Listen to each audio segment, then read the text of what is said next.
honored to be here. It's an honor to be a part of a great weekend, great players, but that is the worst basketball game ever played. How do you fix it?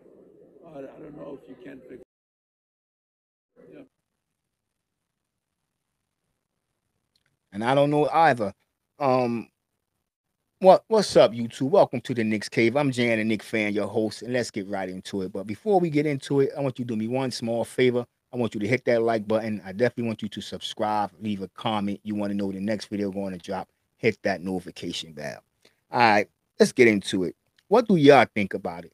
I know I might be a little late with this video, um, but I just have to give y'all my opinion of the All Star 2023 All Star break. And it wasn't much better than in 2022 or 2021 or 2020. Let's be honest. For the last 5 years, the All Star break has been trash. You know what I'm saying? But I stopped watching it. I mean, I'm gonna be honest with you, about 5 years ago. Since they started, I'm not gonna lie to you, since the new era, since they started this friendly basketball, you can blame LeBron James, Carmelo Anthony, Chris Paul, all these guys who come in as friends, and they made the sport of NBA more about business than competitive. And what I mean by that, y'all remember the old style of West and East. Them guys back in the days, they didn't get along, you know what I'm saying? They knew it was a game and everything, but they play with pride. I'm not saying that these players don't play with pride, but the type of pride I'm talking about is like, I'm the best. And today's game, the fans tell players they're better than this guy and that guy. They don't even go out and compete against one another with the passion that we used to see from Michael Jordan or Magic Johnson or Larry Bird. They don't play with that compassion when it comes to the game anymore. And regular season, this is why I'm a little disappointed, because regular season, you see that. You see that. But when it comes to the All-Star break, it's all handshakes and this and that.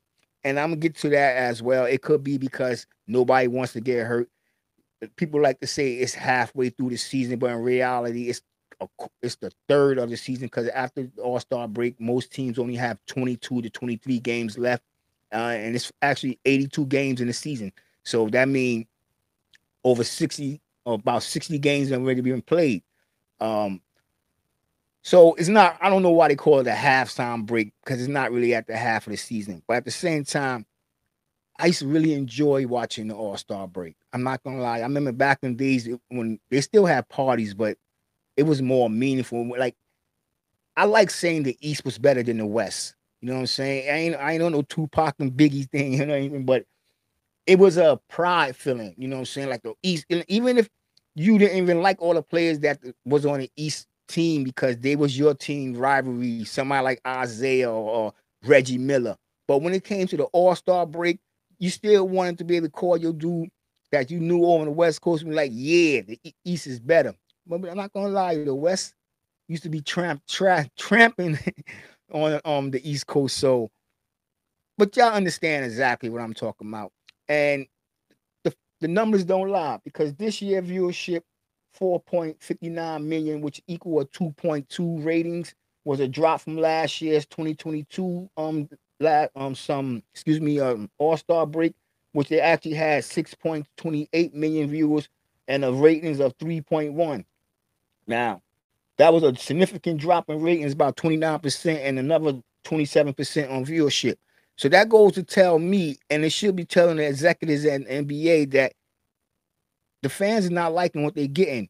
You know what I'm saying? Yeah, y'all conserving the players. And what I mean by that, because yeah, I want them to go out and play their hardest and get down and gritty and grimy. But LeBron James did get hurt as he tried to elevate the game. I have to give props to Joel Embiid, and I don't believe I'm saying this, but Kyrie Irving. They try to make it a game. They try to make it a game, but I knew it was.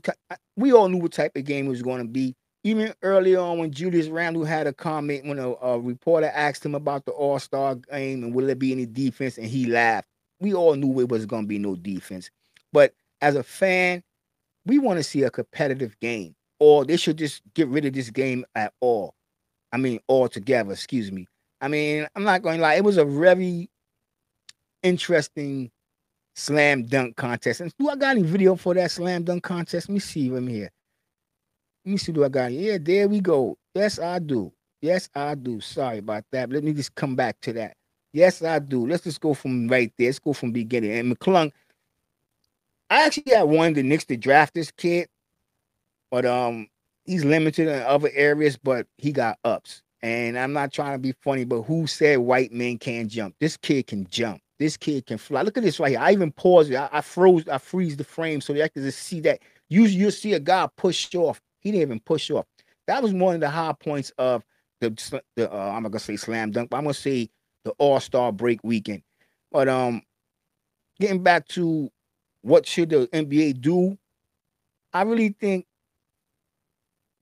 they're gonna have to make a real decision. They're gonna have to make a decision to where they're gonna keep the NBA. They're gonna keep the Are they gonna keep the All Star weekend, or are they gonna make the players play real basketball? I mean, you ain't got to go out there and try to get no flagrant foul, but come on, make it. You know what I'm saying? Jason Tatum scored 55 points.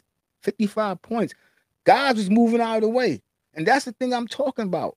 I'm tired of seeing. So y'all let me know what y'all think about that in the comment section. And don't forget to tune back in. I will be having a pregame on that Washington Wizard, the New York Knicks first game back after the All-Star break.